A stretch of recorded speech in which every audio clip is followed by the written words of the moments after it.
Olá, querida e amável pessoa da internet, tudo bem por aí? Eu me chamo Leonardo, por favor, não reparem na bagunça, porque está começando mais um episódio do podcast O Espaço Vazio. E nesse espaço eu quero te convidar a passar um tempo comigo, aproximadamente 1 hora, ou meia hora, ou 20 minutos. Meu planejamento não é dos mais excelentes, não é dos mais perfeitos. Eu nunca sei quanto tempo a gente vai passar aqui, mas eu quero te convidar para passar esse tempo ouvindo um lo-fi, né? Um lo-fi que é essa música dos jovens adultos e ansiosos que nunca conseguem ficar sozinhos com seus pensamentos, né? Assim como eu, e fazer uma filosofia totalmente freestyle e abstrata, sem nenhum fundamento acadêmico sobre a vida, né? Então, pegue seu copo d'água. Igual eu esqueci de ficar aqui, ó, no meio do vídeo, ó, no meio do podcast, eu tenho que me levantar para pegar. Pegue um copo d'água, se assente num lugar agradável, vá fazer um exercício, vá comer alguma coisa boa, vá jogar um videogame, enquanto a gente passa um tempo aqui conversando. E a conversa de hoje, o tema de hoje é: será que a favela realmente venceu? Eu sei muito bem que não é de fato uma conversa, né? Porque no programa sou só eu falando, sou só eu conversando, sou só a minha voz, mas essa é a maravilha do podcast. Se você quiser, se você puder, você pode pausar para me responder. Você pode pausar para clarear os seus pensamentos. Você pode escrever seus pensamentos. Você pode, de alguma maneira, discordar. Discordar enquanto o podcast está rolando, enquanto não está rolando, depois. Você pode conversar sobre o assunto com outra pessoa. Você pode falar, pô, cara, tava ouvindo um podcast e o cara lá da internet, meio aleatório, tava falando sobre isso, isso, isso. O que você acha? Então, um podcast se torna uma conversa. Mas, se você quiser conversar comigo diretamente, também dá. Esse programa está sendo postado tanto no YouTube quanto no Spotify. Spotify só em áudio e YouTube só em vídeo. Então, se você está me vendo no Spotify e quer ver o meu rosto, vá para o YouTube. Se você está me vendo no YouTube e não quer ver meu rosto, vá para o Spotify. Está disponível lá o mesmo programa. E lá você pode comentar através das ferramentas de comentários das duas plataformas. Mas sempre lembrando, por favor, política de boa vizinhança. Não vamos ferir nenhum direito humano, nenhuma política de vizinhança. E de que esse apresentador que fala, como que fala? Fui querer falar bonito? Fui querer falar igual o Temer e me ferrei aqui na oratória. Esse apresentador que está aqui falando, tentando parecer inteligente, mas não é, tem uma autoestima muito baixa. Então não fala mal de mim não nos comentários. Fala mal de mim pelas minhas costas. Fala pra outra pessoa mal de mim. Não fala mal de mim na minha cara, que não ficou mal. E nós dois saímos ganhando, né? Se você fala mal de mim, você extrai essa coisa humana que nós temos, às vezes, realmente de fofocar, falar mal. Não sei se é biológico ou não é. Não tem um gene da fofoca, né? Provavelmente é cultural. Mas a gente precisa falar mal de algum jeito, né? Se você ficar bem falando mal, eu fico bem sem ouvir você falar mal, todos nós saímos ganhando. Então, recados dados. Antes, não se esqueça. Like, comentário e compartilhamento também estão essenciais para você ajudar no meu trabalho.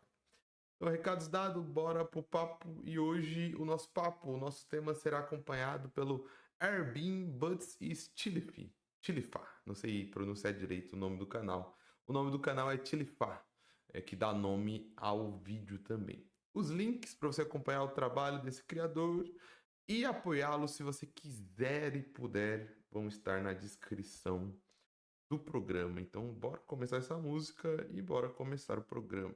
O começo dessa minha brisa sobre a favela realmente ter vencido começa lá no amistoso do Brasil contra a Espanha. É a mais ou menos um mês de distância de onde eu tô. Se você está no futuro, eu falo diretamente do ano de 2024, do nascimento do nosso Senhor Jesus Cristo. O amistoso aconteceu no mês de março, eu tô falando aqui no mês de abril. E o intuito do amistoso era meio que unir as nações contra o racismo. Foi um amistoso claramente político, principalmente para tentar passar um gigantesco pano para a Espanha, para a população espanhola, para a Federação de Futebol Espanhola. E você pode se perguntar por quê, se você for um ouvinte que não acompanha jogos de futebol pelo mundo, ou acompanha futebol só no Brasil. A questão de passar esse grande pano é pelas questões dos episódios racistas que o Vinícius Júnior vem sofrendo, né? O Vinícius Júnior é atacante do Real Madrid. Ele já ganhou Champions League, já ganhou vários títulos, já se provou como jogador. Mas desde 2021 ele vem sofrendo violências racistas. E essas violências dentro do estádio e fora do estádio são simbólicas, são verbais, ele não foi agredido, isso não diminui, só tô falando para contextualizar, né?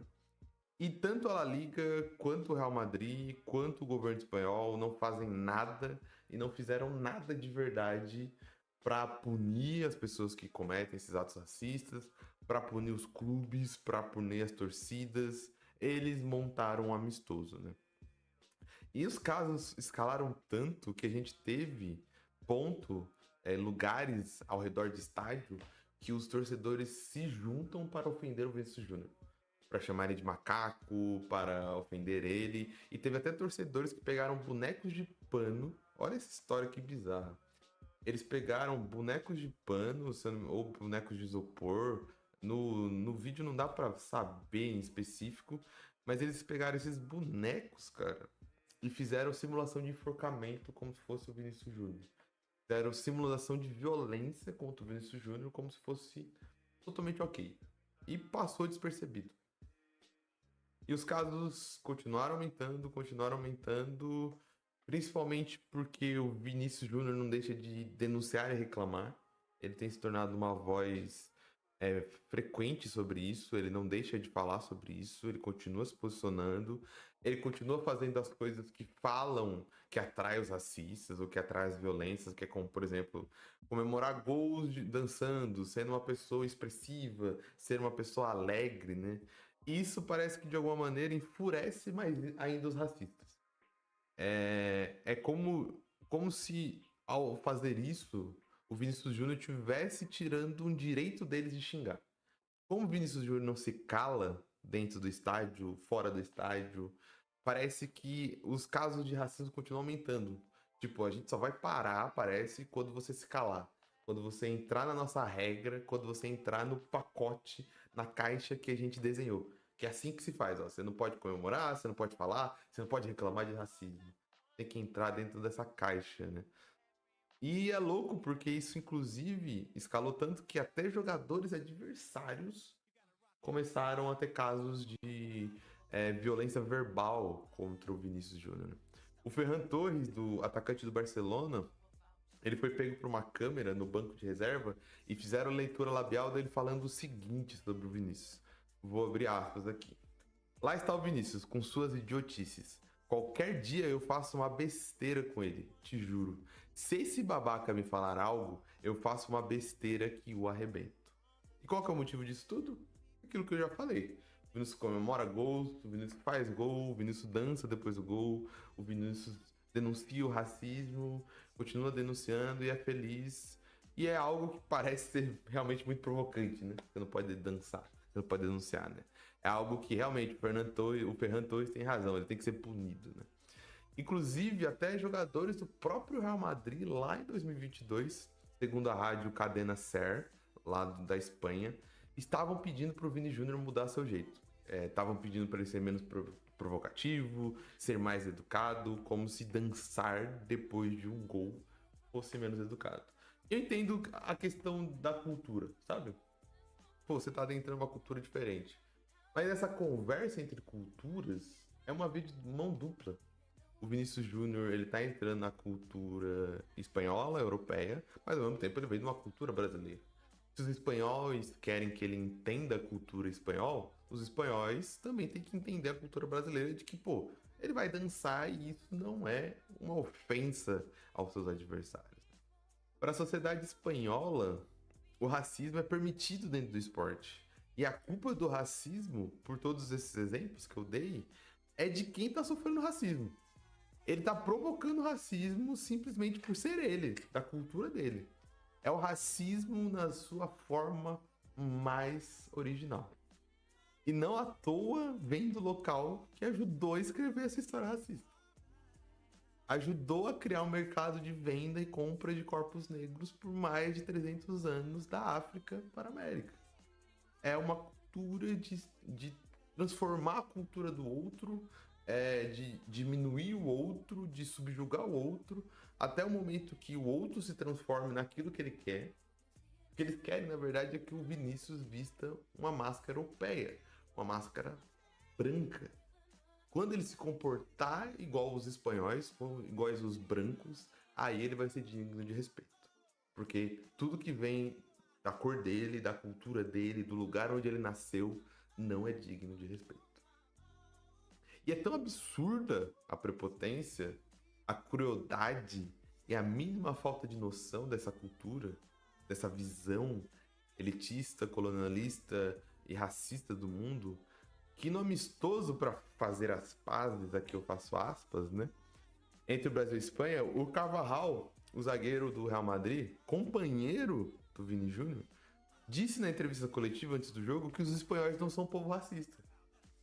Ele foi lá defender. Ele que tá dentro do campo, ele que tá vendo o que o Vinícius Júnior passa, ele que tá ouvindo a torcida chamar o Vinícius Júnior de macaco, ele que sabe de todas as situações, ele que joga e deve conhecer o Ferran Torres e sabe o que o Ferran Torres falou, ele que deve ter visto as notícias, todos os absurdos, ele vai e fala, não, a gente não é racista.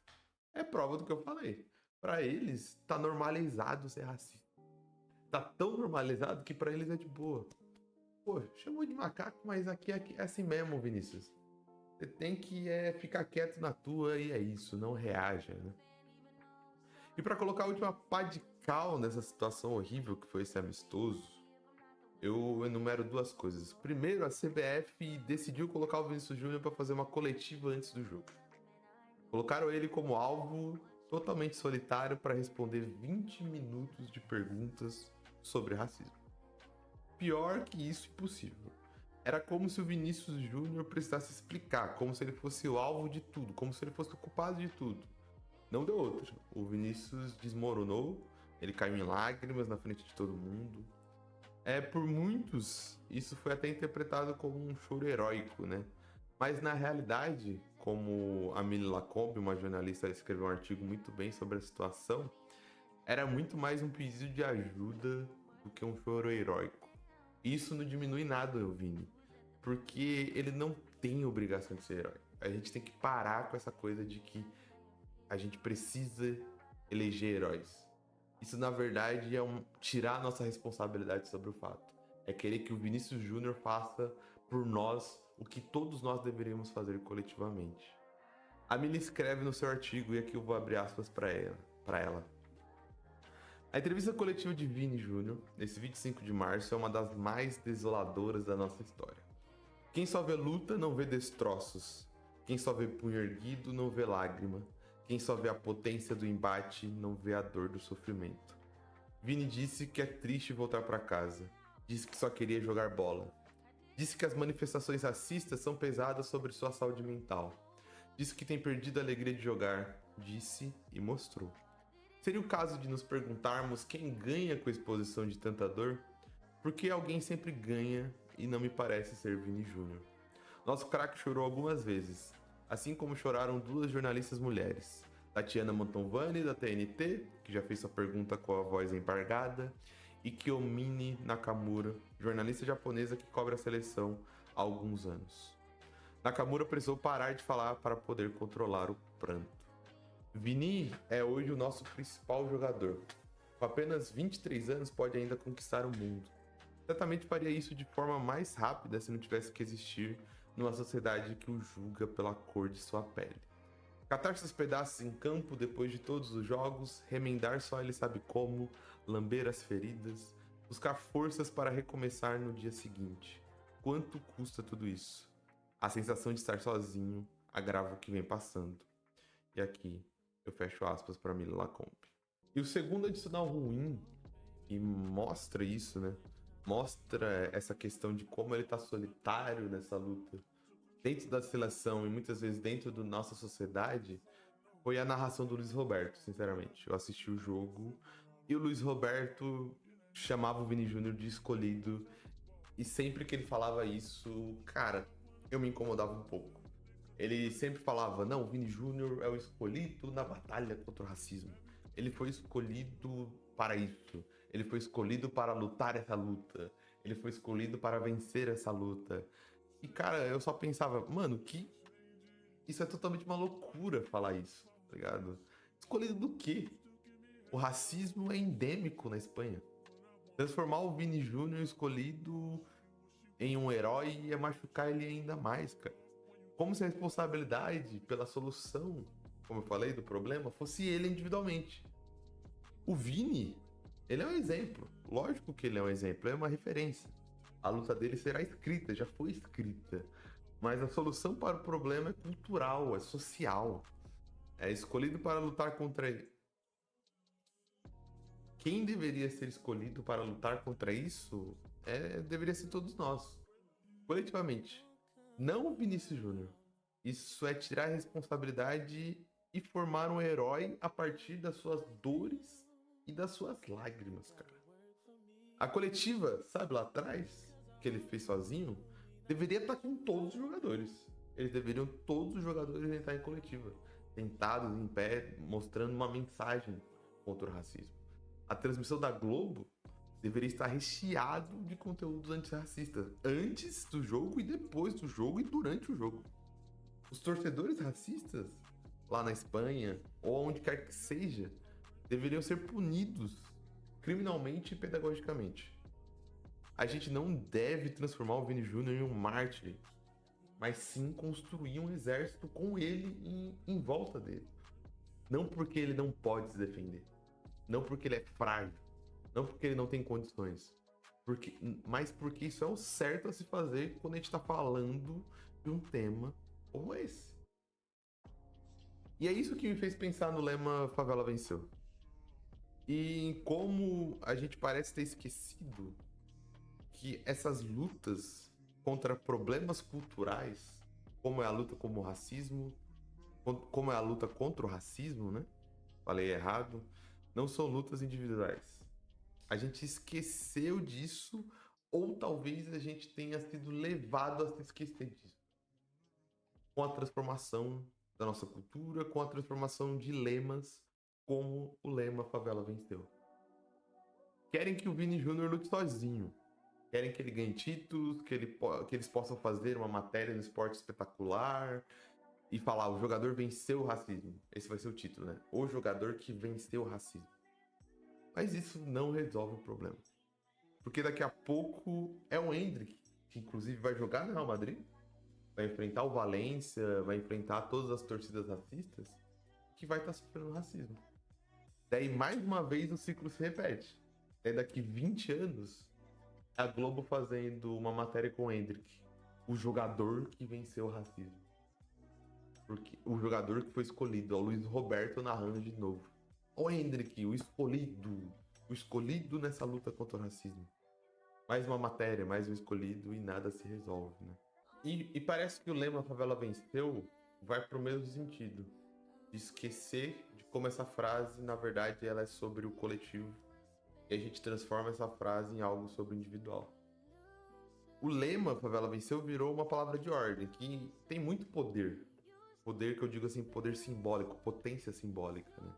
É muito bonito e a gente tem que realmente usar, se a gente achar que tá no contexto, achar que é necessário. Eu não tô aqui para cagar regras sobre utilizar a palavra Favela Venceu. Estou aqui para refletir sobre que sentido ela tinha ou poderia ter e que sentido ela está tendo. Porque ao mesmo tempo que ela é potente, a popularização ela virou frase de efeito, uma vírgula, que pode ser usada em qualquer contexto. E por que eu tô falando de tudo isso? Porque pensa na favela. A favela é um sinônimo histórico de exclusão. É um sinônimo histórico de pessoas que foram abandonadas, excluídas da sociedade, tanto pública quanto privada.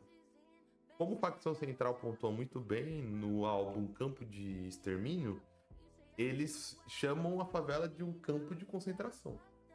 Inclusive, em uma das faixas do álbum, eles entrevistam pessoas moradoras de favelas para justificar com seus relatos por que eles defendem que a favela é um campo de extermínio. E os próprios moradores defendem o conceito de campo de extermínio. Então, exclamar, favela venceu, é gritar de maneira poderosa que não nos tornamos estatísticas. É um grito potente. Que o caminho que foi desenhado para as pessoas que estavam dentro da periferia, ele não foi concretizado. O caminho do crime, o caminho da cadeia, o caminho do trabalho análogo à escravidão, o caminho da morte, ele não foi concretizado. Que de alguma maneira o sistema foi vencido. Mas a gente precisa pensar qual tipo de vitória é essa? Porque no começo ela pode até ser revolucionária, no começo do lema lá atrás. Mas será que ela continua hoje, a frase, a vitória, tendo uma vitória revolucionária? Não será que aconteceu algo aí no meio do caminho que transformou essa frase? E isso explica muito como a gente trata a luta do Vinícius, ou como a gente trata a luta de populações negras pelo mundo e pelo Brasil. Será que não estamos andando atrás desses assuntos e no entendimento desses assuntos? Inclusive, a origem da frase e o estado da frase atualmente já mostra isso. Faça o exercício comigo. Agora, se você puder e você quiser, pesquise Favela Venceu no Google. Para mim, pessoalmente, apareceu uma música do MC Cabelinho, com o MC Hariel, um canal de música chamado Favela Venceu, uma música do MC Kevin, um jogo de tabuleiros, outras músicas do MC Tigão, do MC Cabelinho, do Israel Santos, e apareceu também o canal do Condzilla. Não uma música específica do canal do Condzilla, mas o canal do Condzilla. Um dos maiores canais de música do mundo, né? Inclusive, aproveitando essa pesquisa no Google, vamos analisar bem rápido a letra de alguma dessas músicas que tem como título A Favela Venceu. A primeira que o Google me recomenda é do MC Cabelinho e do MC Hariel, onde eles dizem, eu vou abrir aspas para eles aqui. Olha aí a favela no auge. Te falei que esse sufoco um dia acabaria. Nós driblou toda essa falta de oportunidade. Conseguimos e tô vivendo da minha correria, quem diria. Onde nós passa, o perfume exala. O empresário me avisou que as ligações não param. E todas as músicas, todas as citações eu vou ler aqui, principalmente por conta de direitos autorais, tá? Vai ficar meio estranho eu lendo, mas eu poderia passar a música, mas direitos autorais podem prejudicar o vídeo no YouTube. Então vai ficar essa pronúncia de sarau bem chata mesmo, eu peço desculpa. Mas aqui nesse trecho que eu citei aqui embaixo, a gente vê a exaltação da superação da pobreza. E que é algo extremamente merecido e que eles têm que fazer mesmo. Eles têm que comemorar de fato. Tanto o MC Hariel, quanto quem escreveu, quanto o MC... Esqueci o nome do MC. MC Cabelinho. Não sei se foram eles que escreveram a música, se foi alguém que escreveu. Se foi os dois em conjunto, eles têm que superar. Mas será que de fato a vitória da favela é uma vitória individual? É a superação de uma pessoa? Porque esse é um dos principais pontos de Porque esse é um dos principais pontos de desconstrução desse lema. É algo que ocorre há anos dentro do contexto político de pessoas periféricas na luta contra dores do racismo e da exclusão racial e social. A desconstrução da arte, da filosofia e da sabedoria periférica. E como que ocorre essa desconstrução? O que é essa desconstrução? É convencer a todos que a vitória é individual, de que o mundo é individual. E o caminho é o individualismo. Isso se repete, por exemplo, na música do MC Kevin. Eu vou abrir aspas para ele agora. A música também é chamada Favela Venceu. Eu aprendi muito na vida. Quem sabe o MC estoura. Tô em outro país de Lamborghini, quem diria. Tudo que eu sempre quis. Minha mãe é dama, linda e fina. E o barraco é uma casa chique. Hoje o choro é de felicidade com certeza. Quem desmereceu no passado, me humilhava, hoje chora e vê que eu venci na vida. E que virei um favelado chique, e os meus pés no chão vêm da minha pobreza. A mesma repetição. E a culpa não é deles. Os MCs não são o foco da reflexão e da crítica. Assim como todos nós, eles são produtos da cultura.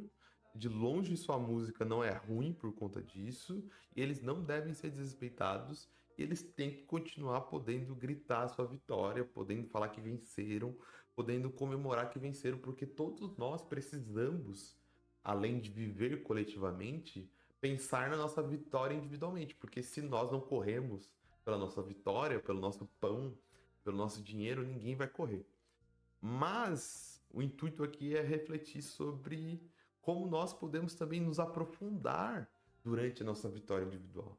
Como a gente pode aprofundar a nossa expressão, os nossos lemas, o nosso entendimento do mundo, né? Mas aí você pode me perguntar, como que você pode pensar com tanta certeza que esse lema ele tem que ser associado com algo coletivo, com uma vitória coletiva? Bora então pesquisar mais a fundo a história do lema, a origem do lema. Se a gente fazer isso pelo Google, a gente vai achar uma matéria de 2017 do blog Glamurama, que é hospedado pelo UOL, onde o Condzilla assume a teoria da frase. E eu acho que por isso que aparece o canal dele quando a gente pesquisa Favela Venceu no YouTube, né? A matéria diz que... Na matéria, o redator diz, e aqui eu vou abrir aspas, o lema Favela Venceu, que direciona e inspira seus negócios, surgiu depois de assistir o documentário Reincarnate, do rapper norte-americano Snoop Dogg, em sua guinada para o reggae, quando ele passou a adotar o pseudônimo Snoop Lion. Na reflexão de Dogg, ou Lion, o reggae é um estilo que fala de um povo que luta. Então olha que interessante, a frase ela parte de uma inspiração política e coletiva, parte de uma reflexão coletiva, da luta de um povo que se une, como é a luta do povo que está dentro do contexto do reggae, de todo aquele contexto histórico e étnico, que constrói um caminho para vencer socialmente e coletivamente as mazelas que eles vivem na sociedade. Ou seja, surge com essa proposta coletiva, mas no meio do caminho algo acontece. Algo que muda essa interpretação. Algo que muda o significado do lema. E esse algo, meu amigo, esse algo se chama sistema econômico que a gente vive. Esse algo se chama capitalismo. Eu sei que parece loucura, eu sei que parece muita loucura misturar os assuntos assim, mas vai por mim, tem algo aqui do sistema econômico que a gente vive. Esse sistema que tenta, de alguma maneira, sequestrar qualquer tipo de luta, qualquer tipo de lema, qualquer tipo de música que tenha algum viés revolucionário de transformação social. Essas coisas elas são capturadas e transformadas para algo individualista, algo do mercado, algo que vai ser explorado e vai ser vendido. E lógico, eu não estou falando que a culpa é totalmente do capitalismo, tem muitos mais itens. Eu estou aqui fazendo quadrados e caixas porque eu não posso fazer uma análise, um TCC. Eu não estou no TCC, né? Não estou numa dissertação de mestrado, eu não estou escrevendo um livro. Estou fazendo uma análise em vídeo aqui. E também porque dentro do capitalismo a gente tem o racismo também, que é um dos grandes culpados por conta de tudo isso. De absorver e tirar de povos periféricos e étnicos estilos de cultura, estilos de músicas e absorver dentro do sistema cultural e econômico hegemônico, né? E você pode pensar, pô, Léo, você tá tirando isso do nada? Você tá maluco? Você tá louco? Você tá brisando demais? Tudo é racismo agora? Tudo é culpa do capitalismo agora? E primeiro, eu não tô tirando do nada. Segundo, eu sou maluco mesmo, eu briso um pouco demais. Terceiro, não, nem tudo é racismo, mas tem muitas chances de ser racismo. E sim, o capitalismo falhou e vai falhar. Vai continuar falhando indefinitivamente. E para tentar explicar isso, a gente vai lá para os Estados Unidos, vamos se transportar para lá, para o começo do século passado, para a gente contar algumas histórias, ver algumas histórias e ver como isso acontece e vai continuar acontecendo. Lá na Netflix a gente tem um filme chamado A Voz Suprema do Blues. Ela acompanha um dia na história da cantora Ma Rainey. Ela é uma das pioneiras do blues, um ritmo musical que nasceu dentro das comunidades negras americanas. Em uma das cenas ela explica para os seus músicos e para nós de como o blues nasceu com uma raiz política muito forte. Ela diz que o blues tem a função de tanto contar histórias e fazer companhia aos membros da comunidade negra americana. O que quer dizer? Quer dizer que ao ouvir o disco de blues, a pessoa que está ouvindo, antes de trabalhar ou depois do dia de trabalho, a pessoa vai se sentir acolhida. Ela vai entender a nação que ela vive, vai entender a cultura que ela vive. A música vai ser um companheiro, vai ajudar a preservar a cultura americana, ao contar histórias dos negros americanos, além de ser um denunciante, além da música denunciar os abusos e as desigualdades sociais que eles vivem. Então o blues nasce com uma essência política e étnica. Aos poucos, o blues vai sendo levado para outros contextos, outros grupos sociais, vai evoluindo e se misturando com gêneros da comunidade negra, de outras comunidades, vai se misturando com o folk e o jazz, que é das comunidades negras, até que em algum momento ele vai se transformar e virar aquilo que a gente conhece como rock and roll. E aos poucos, o rock and roll, assim como o blues, assim como o jazz, assim como o folk, ele vai sendo capturado tanto pelo mercado quanto pela política. Se desvinculando, saindo dessa essência política tradicional dele, da raiz da música, o rock ele é até transformado e apagado da sua origem de fato. Assim. A gente pode pensar nisso, e a gente pode ver isso, tentando observar os grandes personagens históricos do rock and roll.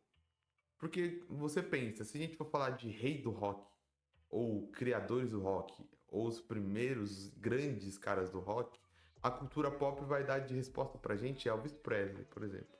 Não Chuck Berry e Jimi Hendrix. As grandes bandas, as históricas bandas, vão ser os Beatles ou os Rolling Stones. E nada contra o Elvis, os Beatles, os Rolling Stones. Não é que eles não podem ser músicos, não é que é uma competição, mas é óbvio, se a gente voltar na história, que esses grandes personagens são construídos pela mídia. O Chuck Berry, se a gente analisar, por exemplo, o trabalho dele com o trabalho do Elvis, se a gente analisar o começo do rock com o Chuck Berry, se a gente analisar a composição, se a gente analisar a grande carreira do Chuck Berry, os grandes trabalhos deles, a gente vai ver que a alcunha de rei do rock encaixaria muito mais no Chuck Berry do que no Elvis. O Elvis, a gente consegue pesquisar, e isso não é para diminuir ele e nem para tirar o mérito dele. O cara não nem compôs uma música direito. Ele era um grande intérprete, um grande cantor, deveria ter feito sucesso, fez muito sucesso por conta disso. A gente tem que continuar ouvindo, se gosta do conteúdo do Elvis. Isso não é uma questão, de novo, de competição, de diminuir o cara. Mas claramente, se a gente pesquisa, se a gente vai da história, ele foi um produto midiático. Ele foi popularizado de maneira midiática. Impulsionaram a carreira dele. O Elvis teve muito mais auxílio na sua carreira, muito mais impulsionamento na sua carreira do que o Chuck Berry, do que o B.B. King, do que o Jimi Hendrix. E são excelentes personagens, são excelentes músicos que muitas das vezes são apagados da história da música, são apagados, não é dado o legítimo louvor à obra e o trabalho desses caras. E se a gente sair lá dos Estados Unidos e vir aqui para o Brasil, a gente vai ter uma história parecida com o samba. Um ritmo que historicamente é ligado às comunidades negras, tem na sua nascença política e o mesmo viés do blues, né? Que ele é uma música que vai narrar a vida dos negros, vai narrar a história, vai narrar as injustiças, vai narrar a cultura, vai dar voz a tantas pessoas que nunca seriam escutadas de maneira oficial, né? E o ritmo, ele foi proibido da maneira brasileira, de maneiras indiretas. Então, por exemplo, em alguns contextos dentro do Brasil, a gente tinha as leis anti-vadiagem. O que eram essas leis anti-vadiagens? Basicamente, era um tipo de desculpa que os policiais tinham para prender pessoas por alguns dias, por algum tempo, tirar os seus pertences com a desculpa de que eles estavam perturbando a ordem social. Então, basicamente, inúmeros sambistas que iriam para uma festa, para uma roda de samba, queriam tocar, queriam gravar, tiveram seus instrumentos presos, tiveram seus instrumentos confiscados. Ficaram um dia, uma semana na cadeia porque estavam vadiando, estavam perturbando a ordem social. E você pode se perguntar o porquê de tudo isso. Pode achar que isso é meio que uma conspiração até. Mas isso é um modelo de repressão cultural. A arte, como a Ma Rainey defende no filme, a voz suprema do blues, muito bem, possui essa esfera política. Ela faz companhia e dá voz a quem não tem voz. Ela organiza e expressa o ódio das pessoas, além de acalentar a alma. Quantas pessoas negras no mundo que só foram entender realmente suas histórias e a opressão do seu povo com a ajuda das obras de arte e da música? Quantos não deixaram de dar fim em suas vidas e sobrevivência pela arte? A potencialidade da arte é incalculável.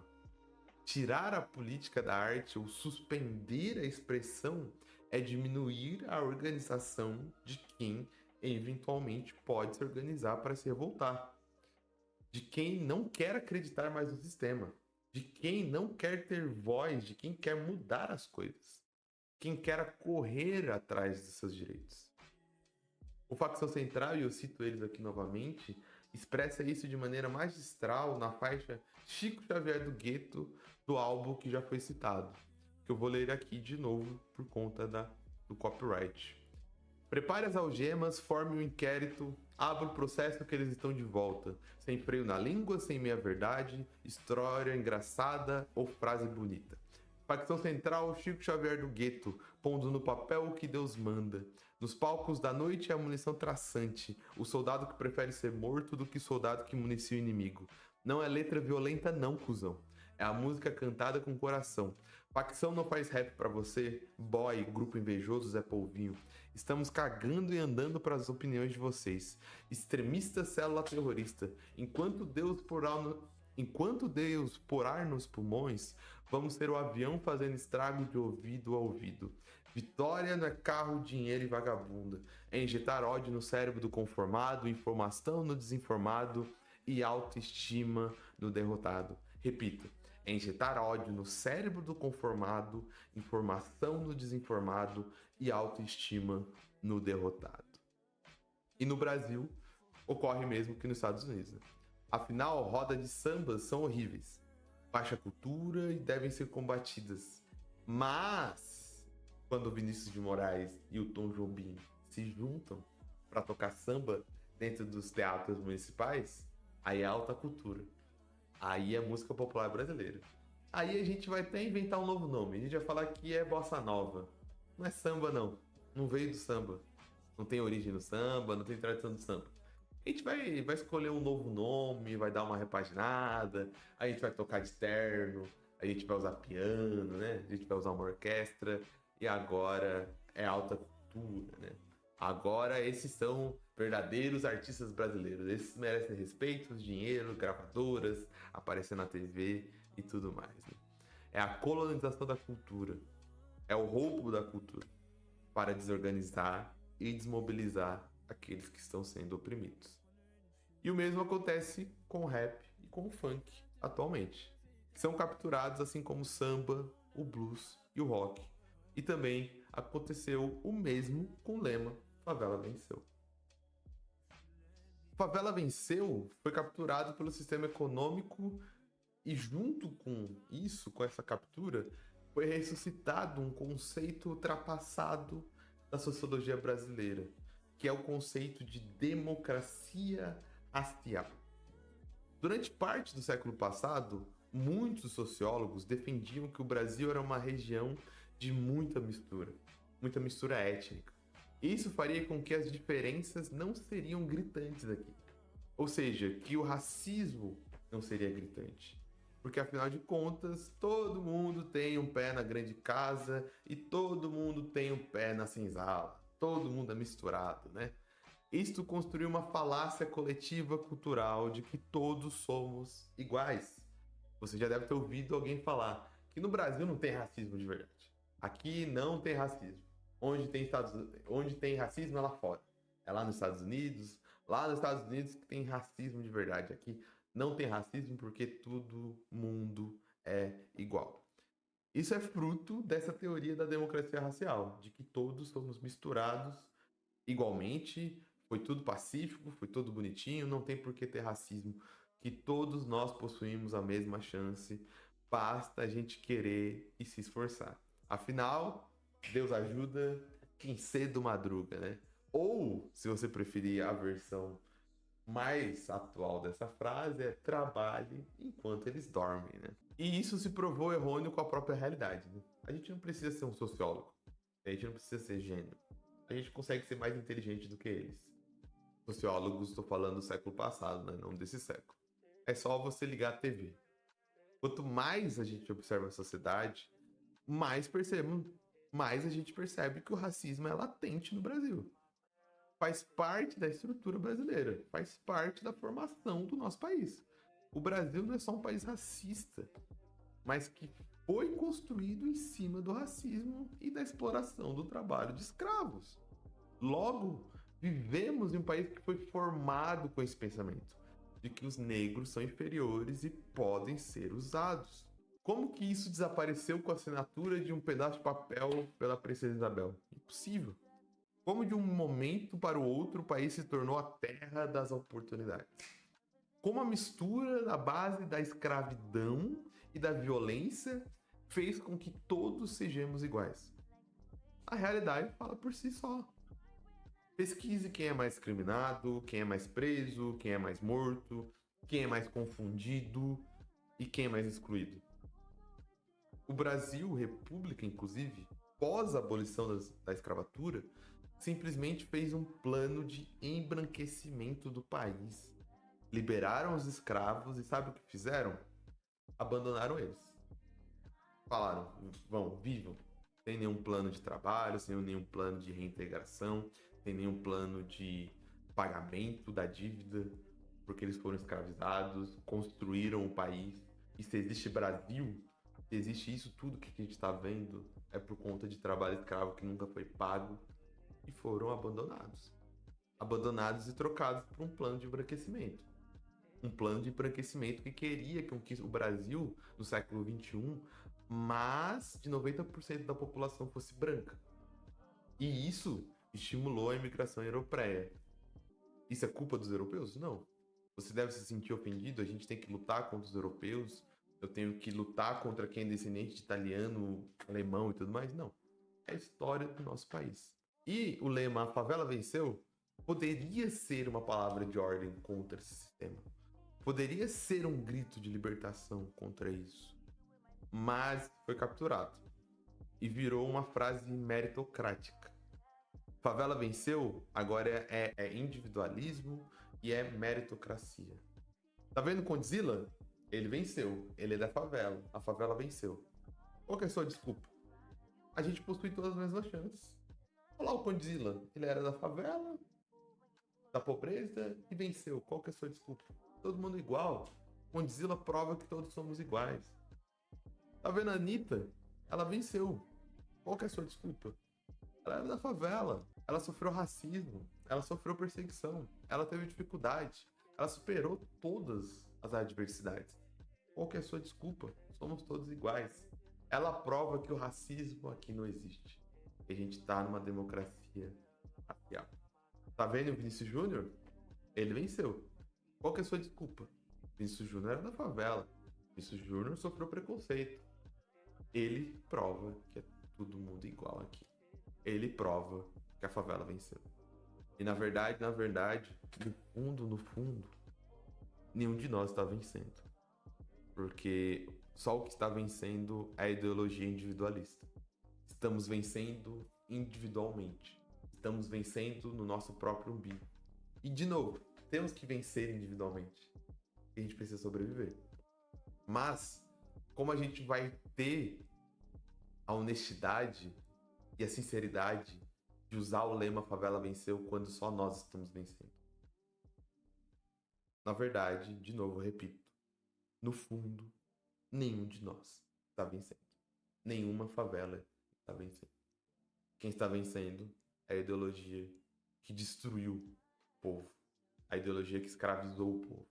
Quem está vencendo é aquela ideologia que construiu toda essa história, que inclusive originou a favela, que originou a luta, que originou todas as tragédias que nós vemos.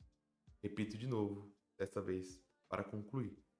Na verdade, no fundo, nenhum de nós está vencendo. E é isso. podcast fica por aqui. Se você já está cansado, esse é o momento de saída. Agora eu só vou fazer os recados finais e fazer indicação cultural. Se você não quiser receber indicação cultural e nem ouvir as palavras finais, você pode sair nesse momento, porque o final do pensamento chega agora. A indicação cultural dessa semana, desse podcast, estava no texto. Eu só vou citar ele de novo, que é o álbum Campo de Extermínio do Facção Central. É um álbum delicado, eu acho, é um álbum forte, mas que tem que ser forte, tem um propósito para ser forte, tem um propósito de ser, de alguma maneira, violento, mas no sentido lírico da violência. Não é na letra mesmo que a gente leu do Chico Xavier do Gueto, né? Ele fala sobre isso, que a questão não é vencer em cima do sangue dos brancos, em cima de uma cobrança de dívidas, né? Mas na frase, na poesia, você precisa ter o ódio, você precisa ter a violência, porque não tem como revidar tanto tempo de exploração de dores e tristezas só com amor e só com a delicadeza, né? Então eu indico muito a ouvir esse álbum, ouça esse álbum de verdade. Sente esse álbum, sente-se você sendo do contexto de favela ou de não favela, sendo do contexto de periferia ou não periferia, tendo ouvido ou não ouvido esse álbum, ouça. Tem no YouTube, tem no Spotify. Sente-se e ouça de verdade. Tire uma hora e meia para ouvir, acompanhe a letra, faça esse esforço de verdade. Não ouça fazendo outra coisa, não ouça no carro, não ouça na academia. Tire um momento para ouvir de verdade e entender o manifesto que é esse álbum, o Campo de Extermínio do Facção Central, tá bom? Diário do Campo de Extermínio lá do Facção Central. E é isso. Se você gostou desse podcast / videocast, não se esqueça de deixar o seu like, deixar a sua avaliação no Spotify, deixar o seu comentário, de compartilhar com as pessoas e de levar a palavra adiante. Eu fico muito agradecido se você chegou até aqui nesse final. Muito obrigado pela sua paciência, muito obrigado. Você é um alecrim dourado por ter ouvido esse podcast até o final.